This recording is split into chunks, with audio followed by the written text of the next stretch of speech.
Doctor, ya está grabando ya. Ya, sí, ya corregimos Ah, eso y está usted colocado como moderador como para que no tenga moderador. dificultades. Así es. Ya. Muchas gracias, doctor. ¿Ya? No, concurrencia, doctor, Ya puedo continúe. continuar mi clase. Ya, ¿Cómo no? gracias. Gracias. Y siempre toda pregunta desde el punto de vista científico se teoriza, ¿no? Y sí, ya estoy grabando. Y no estoy poniendo todas las teorías, estoy poniendo las más importantes. Y bueno, en 1901 Paul Ehrlich, que ustedes lo van a escuchar bastante en inmunología, me propuso la teoría de las cadenas laterales. ¿Y en qué consistía esta teoría de las cadenas laterales? Las células eh, tenían cadenas laterales que se podían unir a toxinas por un modelo de llave-cerradura. Y cuando ya se unían en estas condiciones de infección, estas cadenas laterales se rompían y pasaban a ser los anticuerpos. Esto es lo más importante, o sea, sobre una célula, pongamos que este rectángulo es una célula, tenía acá unas cadenas laterales y sobre esas cadenas se unían, en ese entonces se conocían como toxinas, ¿no? Ahora diríamos se unían los antígenos.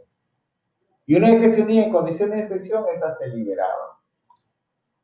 Y se liberaban para función de anticuerpos. ¿Y en qué se basó esta teoría? Se basó en los hallazgos que encontró Gilles Bourdet, en el cual los anticuerpos antirriclocitarios causaban hemólisis al inyectar los glóbulos rojos de un animal a otro. Si inyecto glóbulos rojos de un animal y lo transfiero o lo transfundo a otro animal, se van a formar anticuerpos y estos anticuerpos generan hemólisis. Pero cuando los anticuerpos eran del propio paciente, no generaban ese hemólisis. O sea, había una imposibilidad de encontrar anticuerpos antibioticitorios en animales inmunizados con su propia sangre. En otras palabras, con otros glóbulos rojos de otros animales generaba hemólisis. Con mis propios glóbulos rojos no genero hemólisis. Eso no lo vi. Bien. Entonces, Ehrlich lo que teorizó era que no se podía generar anticuerpos contra lo propio porque se carecía de receptores en células para reconocerlos. Y cuando aparecían, eran suprimidos por su acción tóxica en el organismo.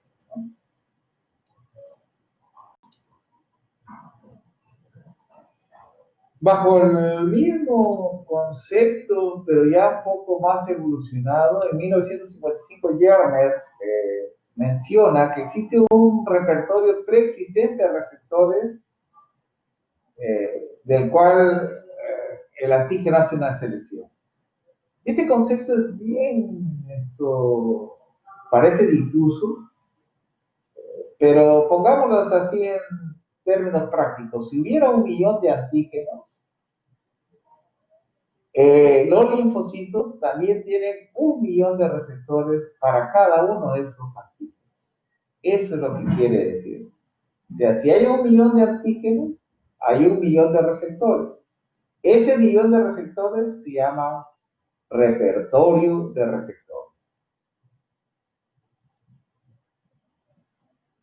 Si el antígeno 1000 tiene que unirse con el receptor 1000, el antígeno 100 se tiene que unir con el receptor 100, el antígeno 200 con el receptor 200. ¿Por qué? Porque la respuesta inmunitaria es específica.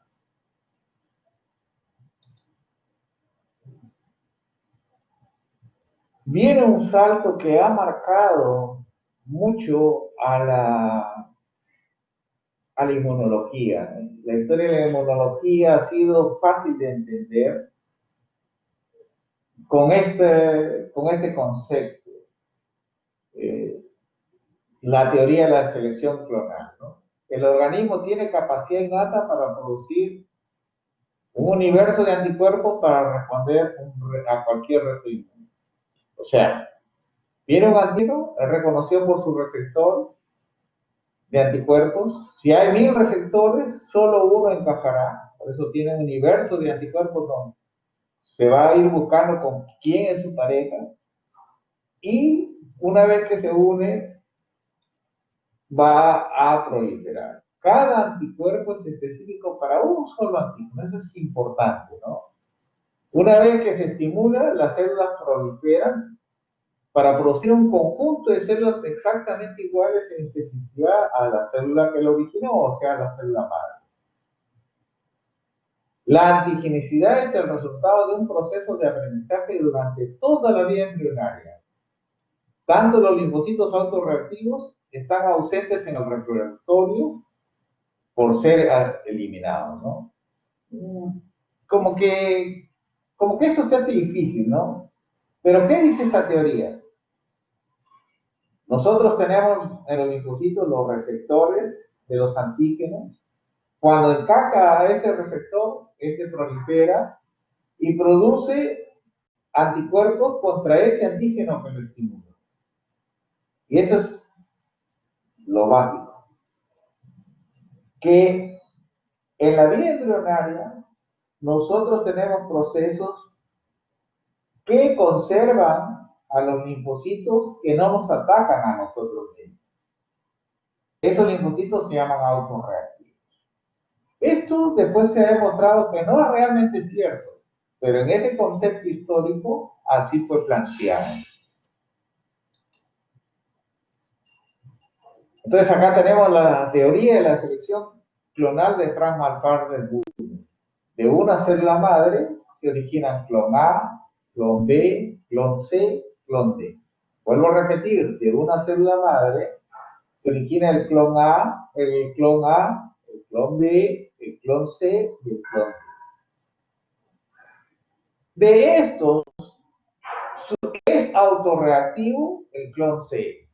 No es autorreactivo a lo propio el clon A, ni el clon B, ni el clon D. Como este clon C es autorreactivo a lo propio, es eliminado.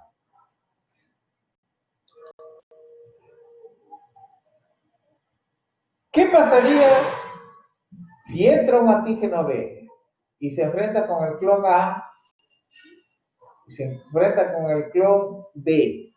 Se enfrentó este antígeno B con el clon A y con el clon D. No van a generar respuesta inmunitaria, porque hemos dicho que la respuesta inmunitaria tiene que ser específica. No genera nada, no se expande. Sin embargo, cuando el antígeno B se une con su clon B, que es específico, este clon B comienza a proliferar. Y eso es lo importante. A partir de una célula madre se genera un clon B, este clon B reacciona con el antígeno B y una vez que interaccionan, se expande. Y esta expansión mantiene la misma especificidad del clon B original. ¿Es contra quién? Contra el antígeno B original. Y aquí ya tenemos el resumen total. El clon A no reacciona con el clon B, con el antígeno B, perdón. El clon B sí reacciona con el antígeno B y se expande. El clon C, que fue autorreactivo, no tuvo la posibilidad, fue eliminado. El clon D tampoco reacciona al entrar el antígeno B porque no es específico. Aquí tenemos al maestro Frank Malpartner-Burde y aquí está señalado un linfocito B. un linfocito B. Y ese es para enmarcarnos en el contexto histórico de la década de 1950, donde se teoriza, o donde hay la teoría más importante de la inmunología, la que ha dominado la inmunología quizás aproximadamente unos 50 años, es la teoría de Frank Van. ¿Y qué nos dice Frank Van?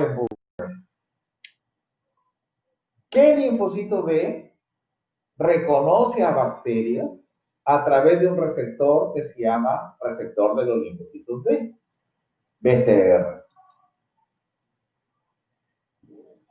Y se define como la discriminación de lo propio y lo no propio. El sistema inmune se activa en presencia de componentes extraños, pero no responde, tolera, hay una tolerancia inmunológica a los componentes propios,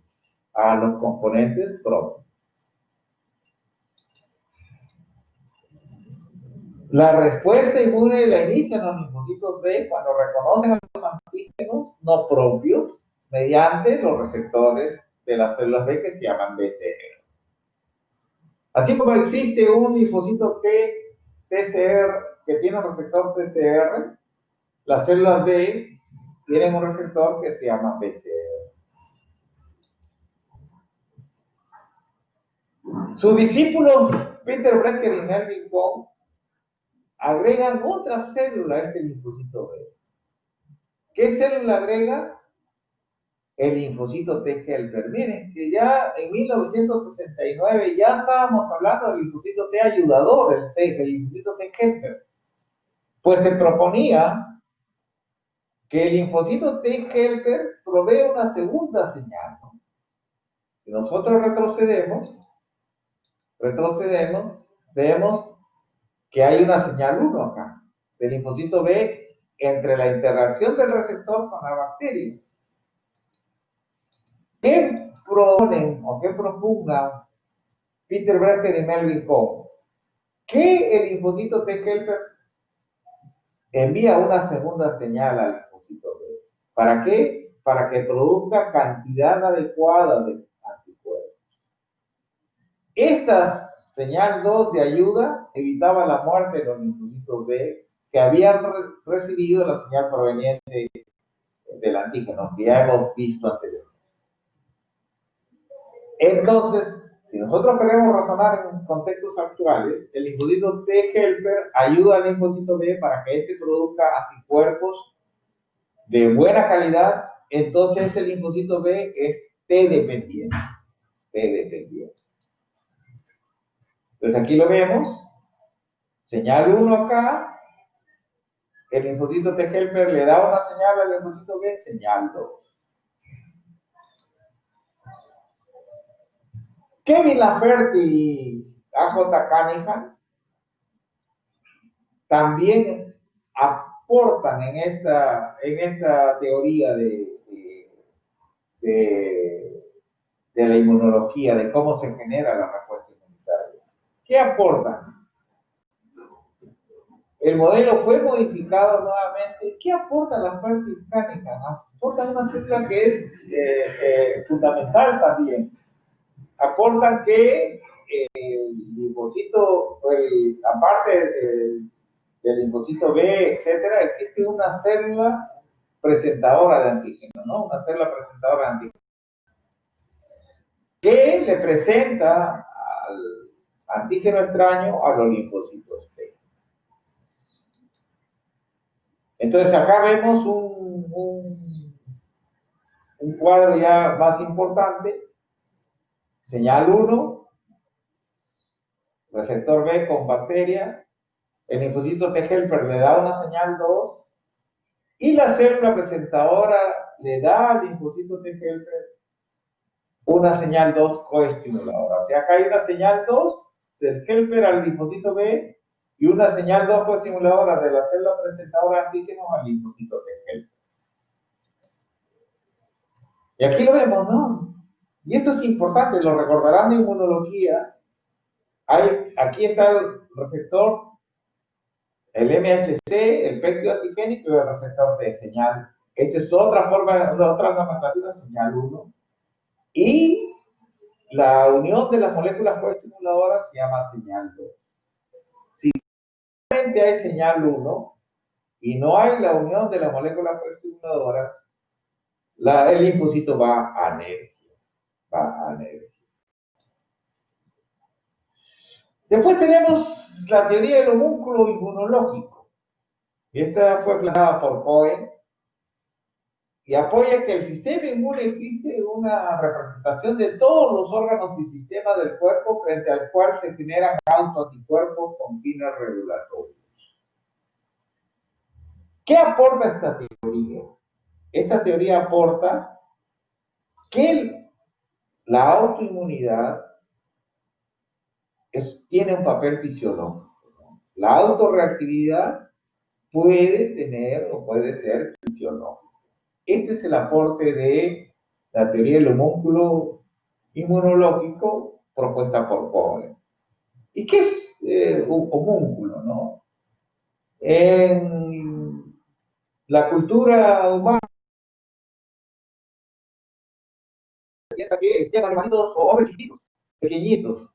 Esos hombres pequeñitos se llaman homúnculos. La teoría de la red inmune de Niels K. Jernet también va por ese camino de la autorregulación contra lo propio. Este anticuerpo se une contra este antígeno, pero a su vez genera una respuesta supresora de otro anticuerpo. Esta parte que se une al antígeno se llama idiotipo. Idiotipo. En azulito, idiotipo. Idiotipo. Y el anticuerpo que se une al idiotipo será un anticuerpo antidiotipo. ¿No? Antidiotipo.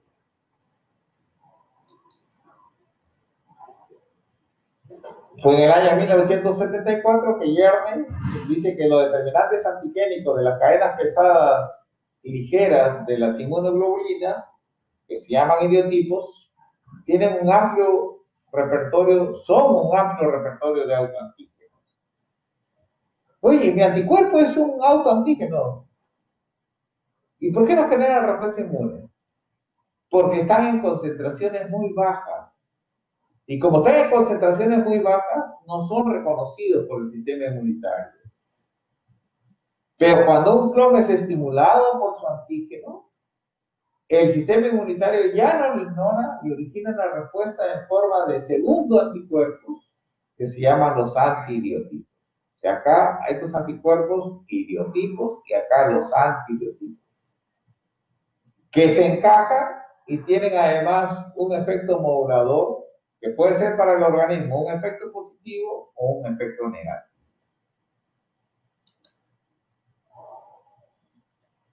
Entonces, en conclusión, la autorreactividad contra lo propio es un mecanismo fisiológico de regulación.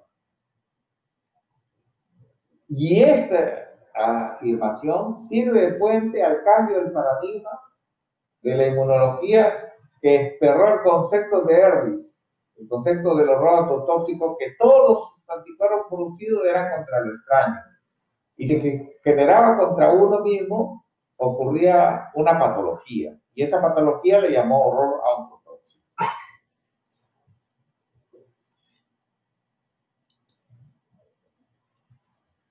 Otro aporte importante en la inmunología, aunque no enmarcado dentro de este concepto, pero que yo nunca dejo de mencionar, es el concepto de Mossman y Kaufman.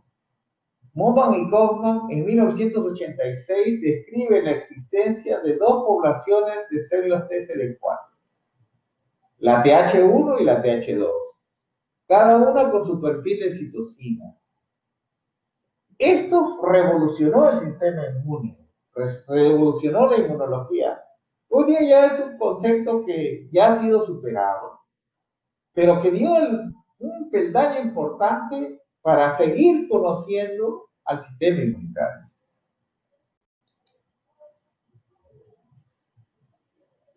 Después tenemos al profesor Charles Jennings. Charles Jennings era un profesor de inmunología, un famoso profesor de inmunología. Y él ideó, se imaginó, soñó y propuso su teoría. Y él, en 1989, ¿qué plantea?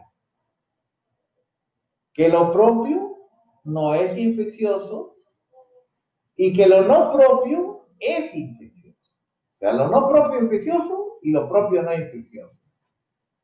Quiere decir, nuestro organismo es lo propio, eso no es infeccioso. Las bacterias o todos los microorganismos que hay, eso no es propio de nosotros. Por lo tanto, es infeccioso. Un juego de palabras. Pero su aporte más importante es que él acuña el término de receptores de reconocimiento de patrones moleculares.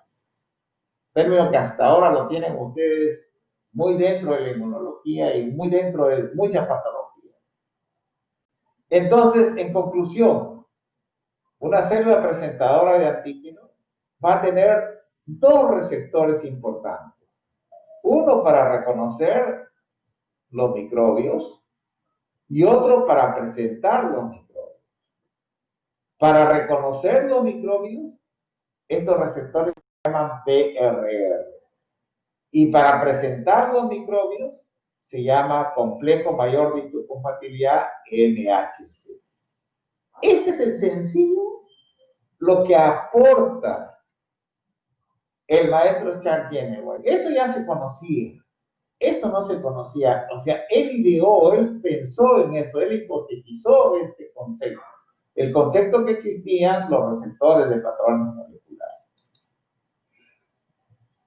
Y ahí está. La célula presentadora capta, reconoce a los antígenos a través de sus receptores que se llaman PRR. Después los procesa y los presenta a través de sus receptores que se llaman complejo mayor de histocompatibilidad. ¿Y qué presentan? Un péptido antigénico. De acá que está grandazo, lo procesa en pequeñito para presentarlo ¿a quién? Al linfocito T. Al linfocito T. Ese fue el sueño de Charles Jenner. Esa fue la teoría de Charles Jenner. Entonces presenta lo no propio, que es un microbio, lo procesa, lo capta primero, lo reconoce primero por un receptor de reconocimiento de patrón molecular, un PRR, lo capta, lo procesa y lo presenta a través de una molécula de histocompatibilidad. ¿Y qué presenta? Un péptido.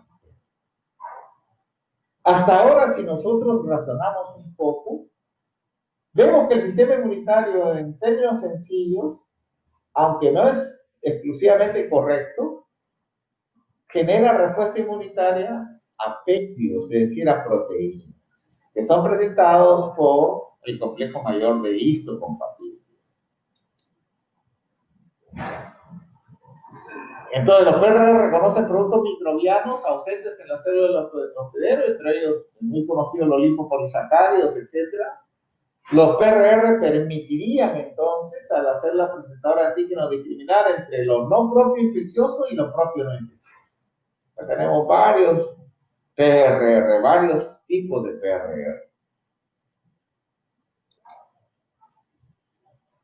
Entonces, va cambiando. Recuerdan que en la época, Frank Wallenburg me habló del linfocito B. No, ahora ya estamos cambiando ya de célula que inicia la respuesta inmunitaria. Ya no es el linfocito B, sino es ¿cuál? La célula presentadora de antígeno.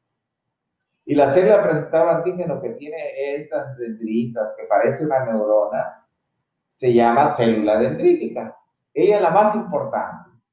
Las otras células presentadoras importantes son el macrófago y la otra es el linfocito B. Entonces, ¿a través de qué receptor reconocen? A través de los PRR. ¿Y qué reconocen del patógeno? Los PAM. ¿Qué significa PAM? Patrón molecular asociado a patógeno. Aquí lo capta, lo ingresa, lo procesa y lo presenta a través de qué? Del complejo mayor de histocompatibilidad que se llama MHC, que puede ser de clase 1 o clase 2. ¿Y a quién se lo presenta? Al linfocito T. Al linfocito T. Entonces, esto es bastante importante en la respuesta inmunitaria. Acá tenemos lo que yo denomino 3 de los 4 haces del receptor de la respuesta inmunitaria. El primer receptor, el primer haz, el PRR, que reconoce que estas partes negritas que vemos de la bacteria, que se llaman PAM, que reconoce los patrones moleculares asociados a patógenos, lo reconoce. Primer haz de receptores entonces es los PRR.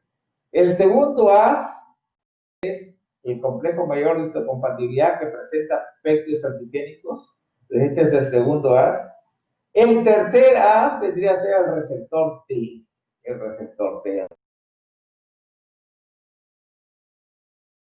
Pero en el juego de naipes hay 4 haces, ¿no? Faltaría otro, un haz más que en estos momentos no se encuentra visualizado, pero que ya lo vimos al inicio. El cuarto sería el BCR, el receptor de los linfocitos B.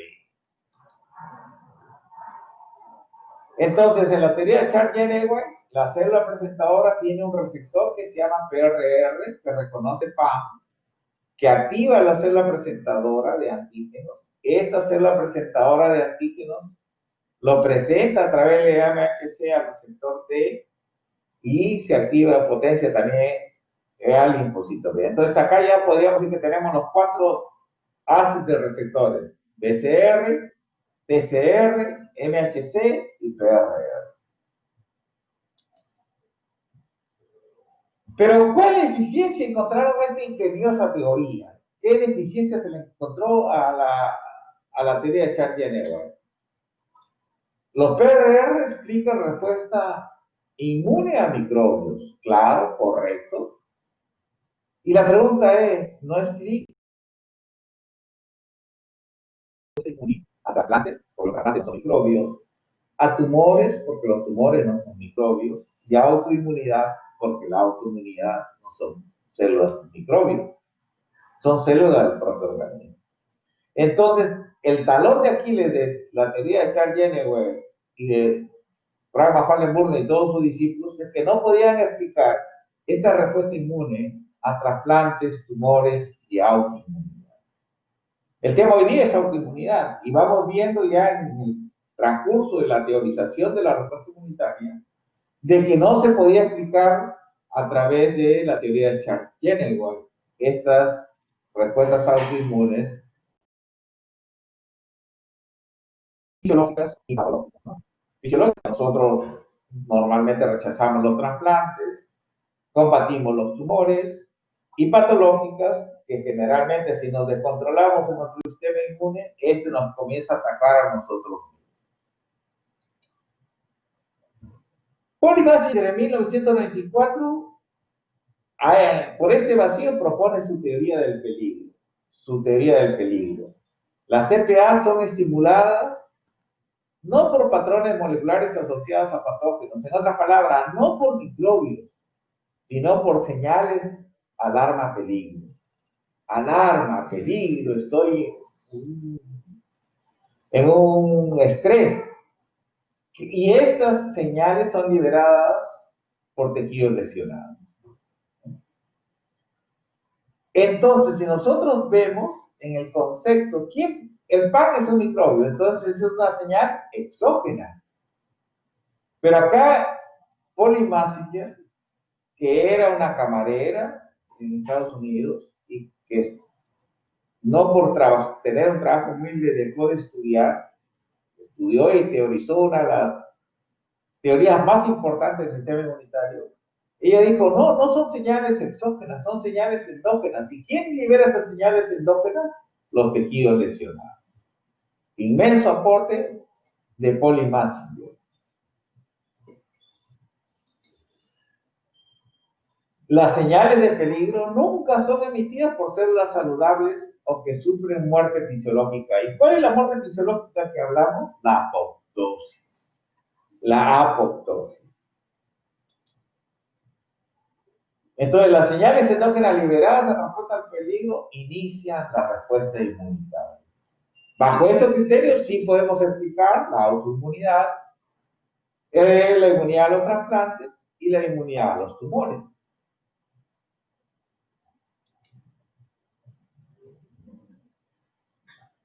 Entonces, la célula presentadora de antígeno va a estar en un entorno. Si el entorno es saludable, las células van a emitir señales de normalidad. Pero si el entorno es agresivo, las células se van a estresar, se van a dañar o van a estar destruidas. ¿Y qué van a enviar? Señales de peligro que alertan a las células presentadoras de antígeno. Generalmente yo explicaba esto, yo no me voy a ir a un velorio vestido con una camisa de flores de color rojo llamativo, no. No me voy como a una fiesta, me voy en un auto, a un acto de luto, me voy.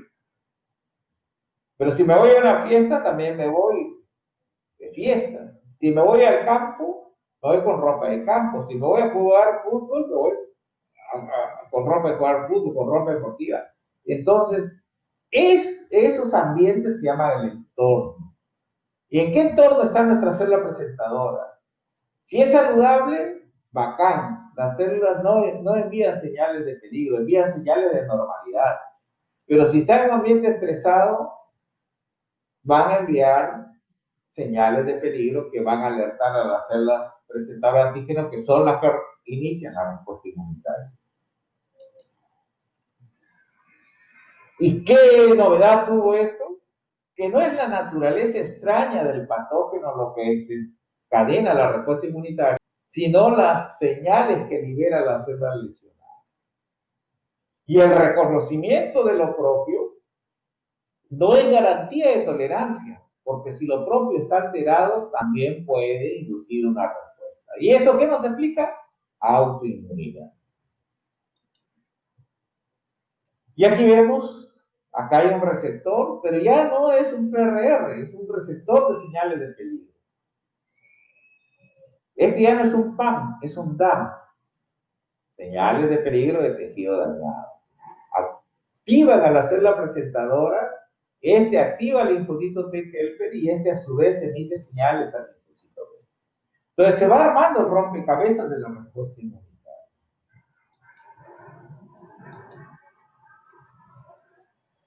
El modelo de lo no propio infeccioso, la de Charles-Jenny, fue respaldado por el descubrimiento de los toll-like receptors. Los toll-like receptors, ¿no? Fue un descubrimiento que valió el premio Nobel y fue un gran respaldo a la teoría de Charles-Jenny. Estas moléculas actúan como PRR, como receptores de patrones moleculares. Y aquí los tenemos, a veces en dímeros, a veces solos, monómeros, etcétera, ¿no? La teoría del peligro también recibió respaldo, ¿no? Se descubrió que el DNA, el RNA, las proteínas de shock térmico, el interferón alfa, etcétera, también se comportan como señales endógenas de peligro, ¿no? Acá vemos un ADN y hay una alerta del toll-like receptor 9, ¿no? O sea, este es un peligro. Y acá tenemos, y finalmente, ¿qué es demostrar? Que realmente sí existen PRR para PAM y también existen receptores de señales de peligro. O sea que en algunos casos vamos a activar a la célula presentadora de antígeno a través de señales exógenas que vienen de microbios o a través de señales de peligro que vienen de tejidos lesionados, de tejidos propios lesionados. Y que es el mismo receptor, incluso puede ser para un PAC o para un DAM. Luego tenemos la teoría de la tolerancia dominante. Existen en personas sanas células autorreactivas capaces de producir autoinmunidad. Y también existen linfocitos T reguladores naturales que mantienen la tolerancia. O sea, por un lado hay autoinmunidad, células autorreactivas, y por otro lado hay T reguladoras que mantienen tolerancia. O sea, reactividad y tolerancia. Los dos se mantienen en un equilibrio. El rol de la regulación en la periferia de los clones autorreactivos y el rol de las células dendríticas para iniciar la respuesta o bien tolerante o bien reactiva o efectora. Y los linfocitos T reguladores inician y mantienen una respuesta inmunitaria. ¿Pero de qué? T regulador de tolerancia. Se asume que la tolerancia está dotada de especificidad y memoria y que no se diferencia de la clásica respuesta efectora, en la cual intervienen los componentes del sistema inmunitario tanto innatos como adaptativos. O sea, nosotros podemos generar reactividad o tolerancia. Y en eso es todo un juego de cómo están las células y su entorno.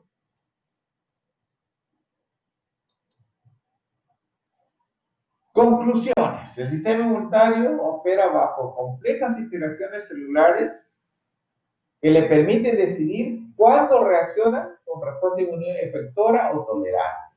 Es importante. O sea, ¿hacia qué va a ir en respuesta? Miren, la pandemia de VIH, teníamos algunos pacientes que morían de SIDA y que nunca generaban producción de anticuerpos. Entonces, el sistema inmunitario que generó una respuesta tolerante. Entonces, como fue tolerante, no atacó al virus.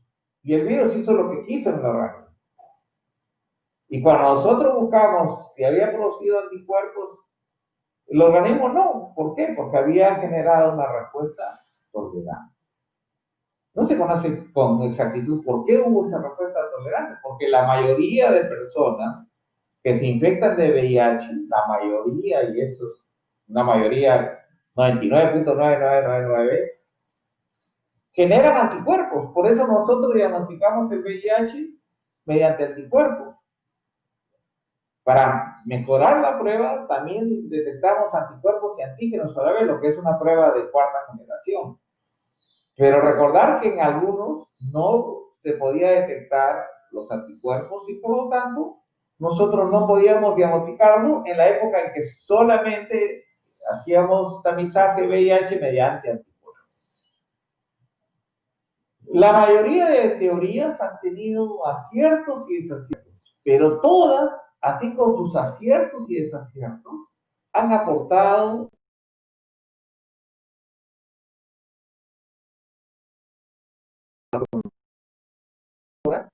la respuesta reactiva necesita de señales de peligro, de daño tisular, que el antígeno sea inmunogénico, que sea reconocido por un linfocito específico, que este linfocito específico se expanda, haya expansión clonal, y que las células hijas tengan igual especificidad, pero mayor afinidad a la célula original, o sea, la célula cuando era virgen. Un linfocito se llama virgen cuando no ha tenido contacto con el antígeno. En la periferia existen clones autorreactivos. En la periferia, ¿qué es la periferia? Una pregunta bien lógica, ¿no? Lo que está fuera de lo central. ¿Y cuál es lo central? Bien fácil, el timo y la médula ósea.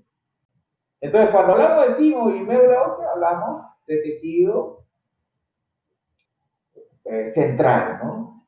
Ahí están los tejidos centrales. Y los periféricos no caen, el vaso, el tejido linfoide asociado a mucosas, etc., ¿no? Entonces, en la periferia existen clones autorreactivos que tienen papel fisiológico y son constantemente regulados por mecanismos de tolerancia periférica para evitar enfermedades autoinmunes. O sea, sí existen clones autorreactivos, pero son controlados por dos mecanismos de tolerancia periférica. Y con eso evitamos enfermarnos. Evitamos enfermarnos de qué? De enfermedades autoinmunes. El sistema inmunitario es complejo, es diverso, tanto como el repertorio de antígenos. Ya habíamos dicho que si hay miles de antígenos, se llama repertorio de antígenos, los cuales se exponen al linfocito Y comprender es un reto de entendimiento humano, ¿no? O sea, hasta el momento todavía no seguimos, como decir, con el último paradigma. Todavía siempre van a haber nuevos paradigmas de cómo se genera la respuesta inmunitaria. Acá vamos a ver un esquema. ¿Hasta ahí alguna pregunta? ¿Aló? ¿Tienen alguna pregunta?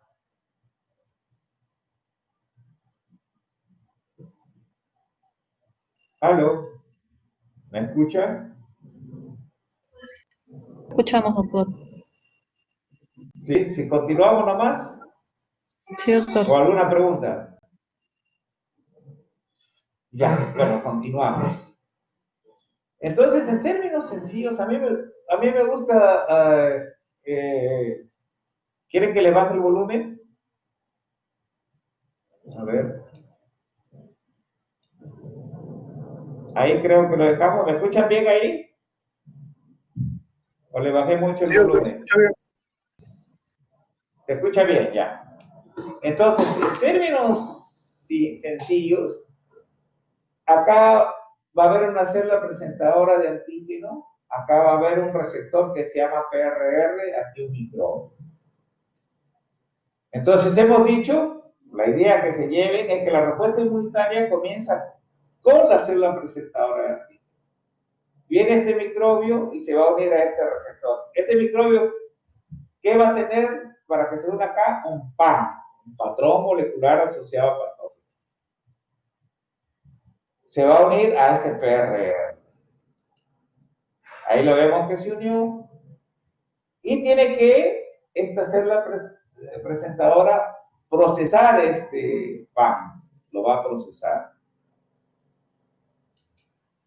Ahí lo vemos que lo fragmenta, lo está procesando. Y lo va a unir ¿a qué? Al MHC, al complejo mayor de histocompatibilidad. ¿Para qué? Para llevarlo al exterior. ¿Para qué? Para presentar. Ahí está avanzando y ya lo presenta. ¿A quién lo presenta?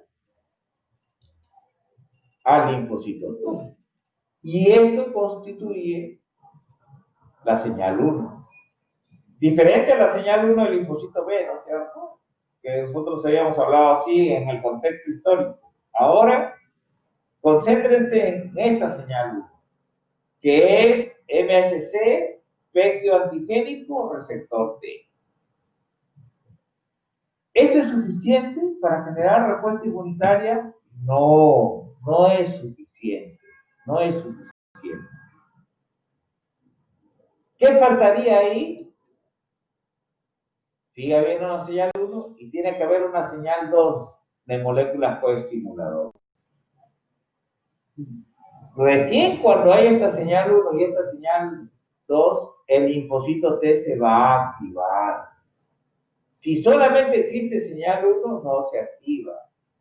Si solamente se queda en señal 1, esta célula va a anergia. No se activa. Entonces, es importante saber que el linfocito, para que se active, tiene que tener una señal 1 y una señal 2. Mi matrimonio religioso y mi matrimonio civil. Aquí ya me casé por civil, por religioso y por civil. ¿Y qué más? Vamos a tener nuestros hijitos, una señal 3. ¿Y qué son esos circulitos que ven acá? Son citocinas producidas por ambas células, por la presentadora de antígeno y por el linfocito T. Va a haber producción de citocinas. Entonces tenemos señal 1, tenemos señal 2 coestimuladora y tenemos señal 3, producción de citocinas. ¿Y eso qué va a hacer? El inicio de la respuesta inmunitaria adaptativa. Ese es el resumen en términos sencillos cómo se genera la respuesta inmunitaria. Oye, ¿el linfocito B dónde lo dejamos? ¿Dónde dejamos al linfocito B? No participa. Entonces, ¿qué conclusiones tenemos acá?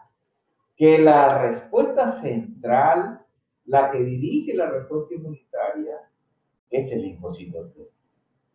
Y es el eje principal. Es decir, el general. El linfocito B puede ser como el coronel, pero quien comanda la respuesta inmunitaria finalmente es el linfocito T.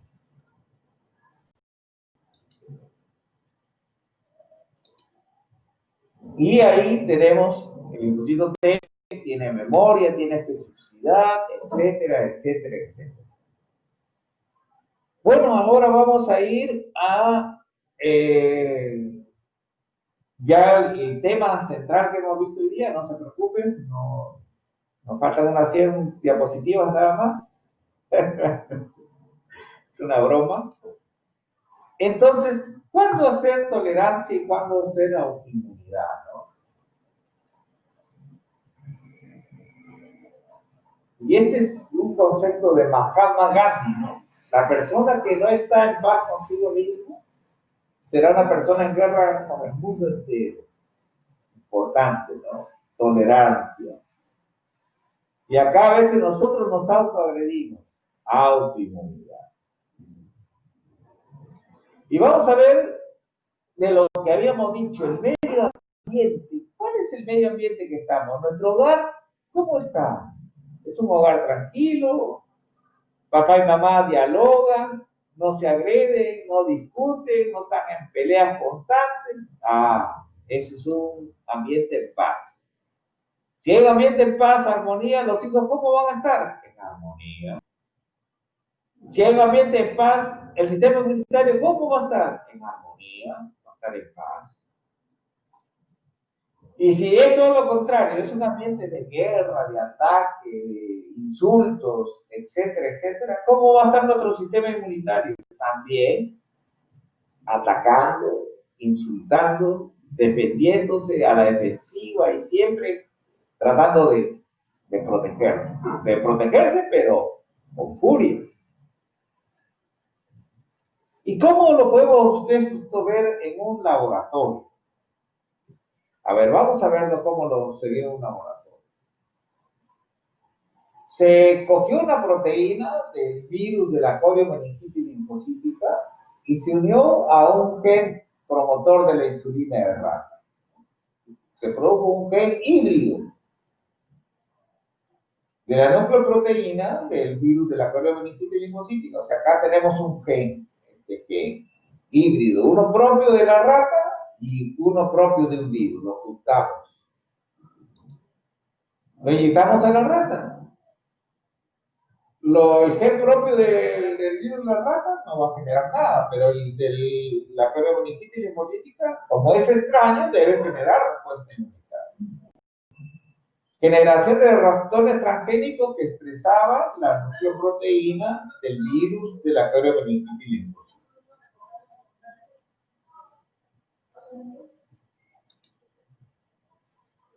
El virus, la nucleoproteína del virus se expresa solo en las células beta pancreáticas y no provoca respuesta a células T.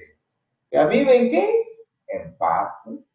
Tranquilo, no genera nada. ¿Es extraño? Sí, pero aún así siendo extraño, ¿genera respuesta inmunitaria? No, no genera respuesta inmunitaria. Porque estuvo en un ambiente de paz, Entonces, ¿cómo se llama todo esto? No generar respuesta inmunitaria, lo extraño, tolerancia. Volvemos a hacer el mismo experimento, pero se produce el gen híbrido de la nucleoproteína del virus, la coriomeningitis linfocítica, promotor de insulina de rata con el gen del virus, se inyecta en el páncreas de la ratita, y a la colita se le inyecta el virus. ¿Por qué? Porque estamos inyectando constantemente virus de la coriomeningitis linfocítica. ¿Y qué vamos a activar? A las células TCD8, que son las células del sistema inmunitario adaptativo que luchan contra los virus. Las células TCD8. se activan. Y estas T buscan al virus y lo buscan hasta en los islotes del ARN. Las células TC8 activadas infiltran los islotes y destruyen a las células beta NP. Es una respuesta implacable. O sea, cuando la respuesta inmunitaria está en guerra, va a buscar a su enemigo donde esté escondido. Y lo ataca, y lo ataca, y lo ataca, y lo ataca. Entonces, ¿qué finalmente obtuvimos? Obtuvimos un ambiente de paz acá, sin generar, y acá una reactividad. Entonces, ¿de qué depende? Del entorno en que estamos.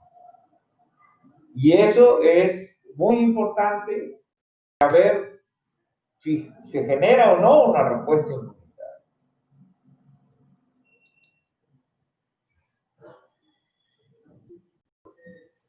Ya sabemos que los receptores para el antígeno se distribuyen clonalmente, los respiratorios de células B y T inmaduros reconocen componentes propios y no propios y que hay una generación de diversidad al azar y no atacan a los tejidos propios. ¿Por qué? Porque existen mecanismos de eliminación y inactivación de células B y T que pueden ser autorreactivos, ¿no? Esto, la respuesta a esto, ¿por qué no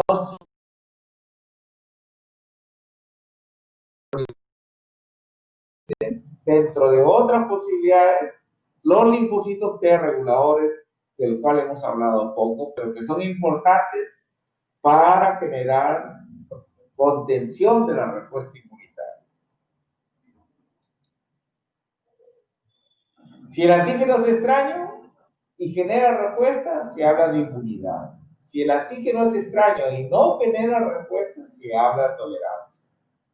El antígeno propio que genera respuesta se llama autoinmunidad. Y si no genera respuesta, autotolerancia. Qué importante, qué sencillo y qué didáctico es. Depende del antígeno, ¿es extraño o es propio? Si genera respuesta a lo extraño, nos está defendiendo una inmunidad. Si no genera respuesta, tolerancia. Pero esta tolerancia puede ser dañina, porque no genera respuesta inmunitaria para atacar este antígeno extraño. Y si un antígeno propio genera respuesta, no debe generar respuesta porque es propio, pero genera respuesta. Entonces va a producir autoinmunidad. Si esta respuesta es controlada, va a haber una autoinmunidad fisiológica. Si esa respuesta no es controlada, va a haber una autoinmunidad patológica. El antígeno propio no debe generar respuesta. En general no debe generar respuesta, por lo tanto se llama autotolerancia. Y la tolerancia inmunológica puede ser una tolerancia que se forme en los órganos linfoides primarios o centrales como el timo y la médula ósea. Entonces vamos a hablar de una tolerancia central,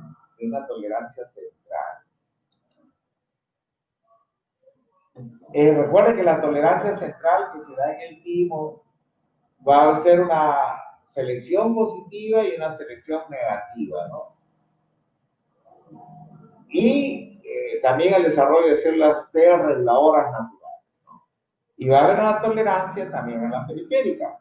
Entonces, ¿por qué hay una tolerancia a nivel periférico? Porque la tolerancia central no elimina a todos los clones autorreactivos.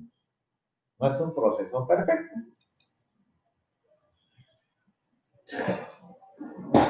Y ya vemos acá la tolerancia central.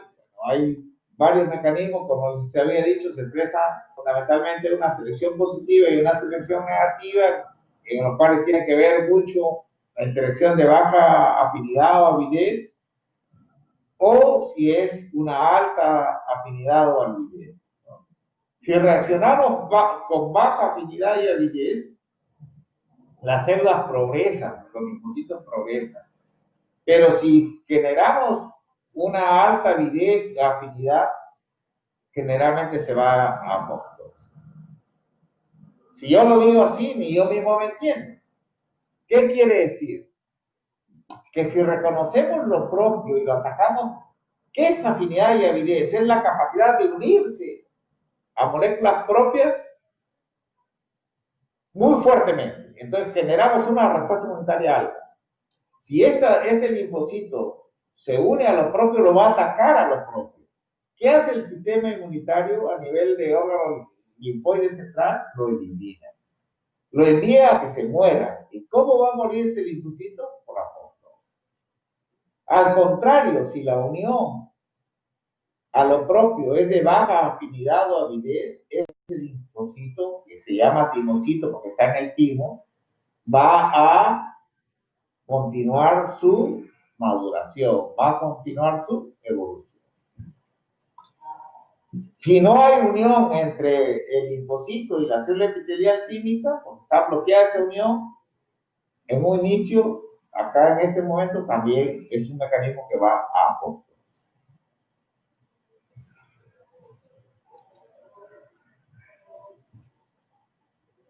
Aquí hay un concepto que me encanta a mí, y cuando hago la clase presencial, me encanta más hacer la clase presencial porque a mí me gusta hacer una especie de talleres o como que si fuera teatro.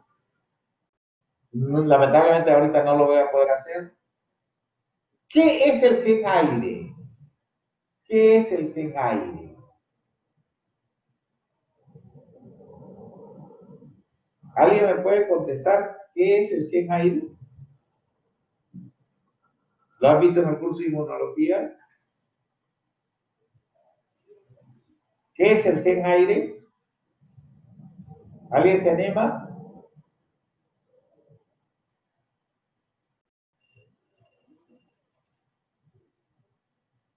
Muy bien.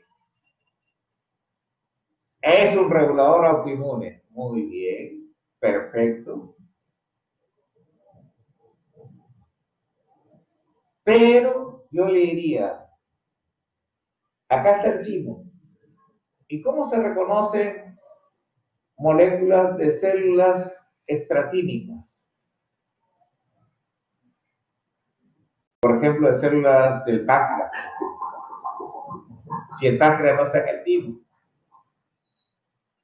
Porque este gen aire hace que se generen péptidos propios ectópicos que están acá y que sean presentados por las células epiteliales tímicas de la médula a los timocitos. Entonces, esto va a presentarse a través de esta expresión de la proteína del gen aire. Entonces, si son reconocidas por el timocito,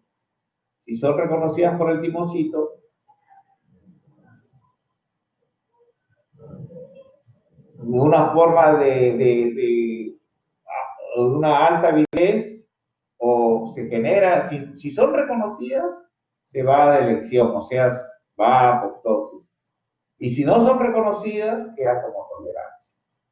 Entonces, el gen aire hace expresión de moléculas propias ectópicas para que se unan a los timocitos y aquellos que lo reconocen van a ser eliminados. Por eso yo digo, qué inteligencia la persona que nos programó, ¿no? La que nos dijo cómo vamos a hacer, cómo vamos a tener todo nuestro organismo. Una belleza de funciones tenemos. Para mí eso se llama un milagro biológico, ¿no? Alguien que nos ha diseñado de una manera casi perfecta.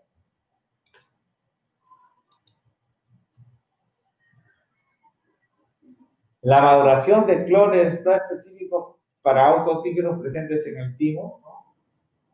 Nosotros podemos tener una respuesta inmunitaria, superar la tolerancia central, pero también va a haber un mecanismo de control a nivel periférico. Ya hemos dicho, la tolerancia central se da a nivel del timo, se da a nivel de la médula ósea, pero de ahí salen los linfocitos Y también siguen con controles, ya fuera de estos órganos centrales o primarios, y ahí van mecanismos de tolerancia periférica. Dentro de esos mecanismos de tolerancia periférica, tenemos la ignorancia inmunológica, los mecanismos de elección, los mecanismos de inhibición, los mecanismos de supresión.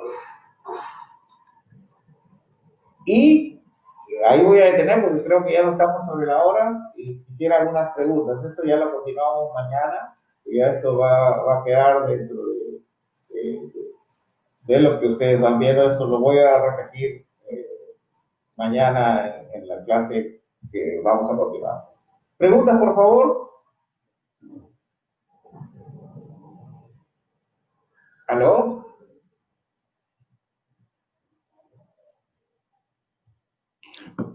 ¿Hay alguna pregunta? Doctor. Sí, le escucho. A ver, perdón. Sí. Mencionó de que antes, si las células recibían algún tipo de agresión, liberaban señales para que estos pudieran responder, ¿verdad?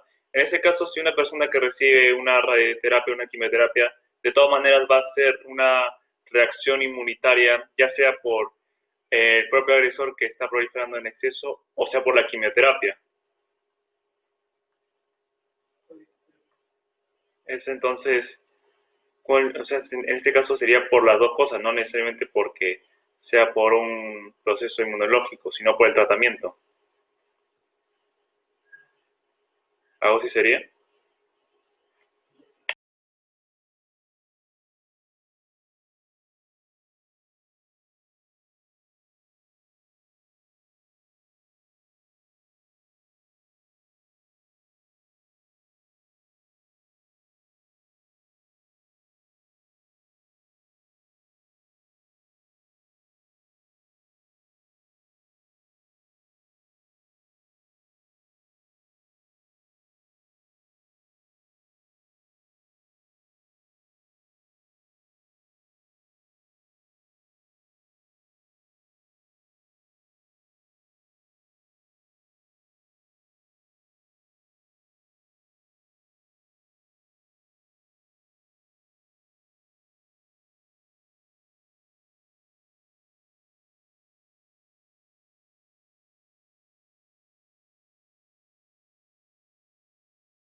Debe tener problemas con su internet seguro. A ver, ¿ahí me escucha? ¿Me escuchan ahí? Sí, se le escucha. Ahora sí le respondo, disculpe. Ya. Mire, si hubiera un fármaco que mata las células tumorales, la respuesta inmunitaria es ¿contra quién? ¿Contra el fármaco o contra las células tumorales muertas en exceso? Lo que se presenta y es temido en los pacientes oncológicos es la respuesta inmunitaria contra la alta cantidad de células tumorales muertas. Eso se denomina síndrome de lisis tumoral.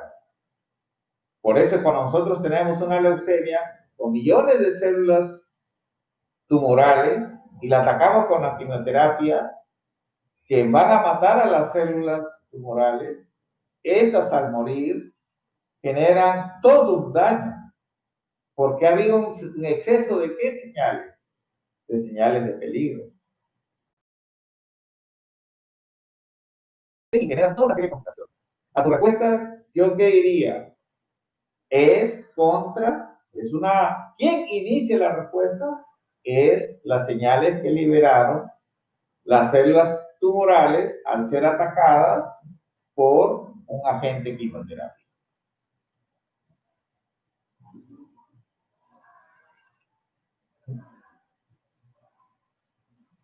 ¿Alguna otra pregunta? A ver. Yo pienso que sí le puedo dejar el archivo, pero no, ustedes me ayudan a cómo se queda el archivo y yo lo dejo. El archivo del PPT, ¿no es cierto? Ustedes díganme cómo lo hago y yo les dejo el PPT. Alguien me ha hecho esa pregunta. Doctor, ¿qué tal? Sí, dígame. ¿Usted cree que si le dejo mi correo por el chat, me lo pueda mandar por ahí? Ya envíenmelo, anote mi correo. Mejor anote mi correo. Doctor Chunga, Beto. Sí, sí, doctor. también lo puede enviar a mi correo y yo le remito al delegado para que lo distribuya a los alumnos. En Ya. cualquiera de las dos vías. Ah, qué como bien. usted- Ya, yo le repito la clase. Le voy a repetir el PDF porque el otro está pesa mucho. El PDF se lo voy a repetir. Magnífico. No sé si hubiera alguna otra pregunta.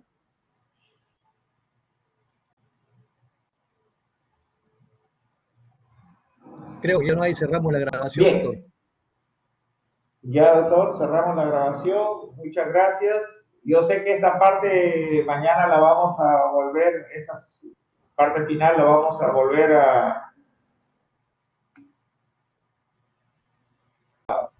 repetir. ¿Ah? Muchas gracias.